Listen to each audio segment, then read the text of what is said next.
আমরা খুবই উচ্ছ্বসিত। আমাদের দীর্ঘ 17 বছর 3 মাস আমরা যার অপেক্ষায় অধীর আগ্রহে আমরা অপেক্ষা করছিলাম, তারেক রহমান বাংলাদেশে ফিরে আসবেন এবং আমাদের বিশ্বাস ছিল তিনি অবশ্যই একদিন ফিরে আসবেন এবং আমাদের সেই বিশ্বাসকে বাস্তব এবং সত্য পরিণত করে তিনি আগামীকাল ঢাকার মাটিতে অবতরণ করবেন এবং তার প্রথম পা হবে নারায়ণগঞ্জের মাটিতে।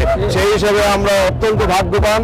আমরা এখান থেকে নারায়ণগঞ্জ থেকে 1.5 লক্ষাধিক মানুষ, প্রায় 2 লক্ষের উপরে মানুষ আমরা সেখানে রওনা হচ্ছি এবং আজকেই দেখতে পাচ্ছেন যে আজকেই আমরা একদিন আগেই আমরা পায়ে হেঁটে আমরা সেই 300 ফিটের উদ্দেশ্যে রওনা হয়েছি। আমরা সেখানে রাত যাপন করব।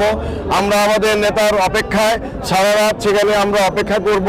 আমরা মনে করি যে তারেক রহমানের বাংলাদেশে ফিরে আসা গণতন্ত্রের জন্য একটি সুবাতাস।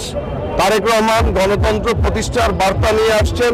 তারেক রহমান মানুষের ভোটের অধিকার ফিরিয়ে দেওয়ার বার্তা নিয়ে আসছেন এবং এই বিধ্বস্ত যে বাংলাদেশ, হায়নাদের কবলে, ফেসিবাদের কবলে পড়ে গত 17 বছর এই বাংলাদেশ যেভাবে বিধ্বস্ত হয়েছে, অর্থনীতিকে যেভাবে ধ্বংস করা হয়েছে এবং মানুষের অধিকারকে যেভাবে হরণ করা হয়েছে, সকল কিছু তিনি আবার নতুন করে নির্মাণ করবেন। সেই বিনির্মাণের বার্তা নিয়ে আসছেন এবং সর্বোপরি আমি বলতে পারি একটা পরিবর্তনের বার্তা নিয়ে তিনি আসছেন। তিনি বাংলাদেশের রাজনীতি, অর্থনীতি, সমাজ ব্যবস্থা, বিচার ব্যবস্থা সর্বক্ষেত্রে একটি পরিবর্তন নিয়ে এসে কাঙ্ক্ষিত এই বাংলাদেশকে তিনি সুন্দর করে জনগণের আকাঙ্ক্ষা অনুযায়ী তিনি পূরণ করবেন, আকাঙ্ক্ষা পূরণে তিনি কাজ করবেন, এই আশাবাদ ব্যক্ত করছি।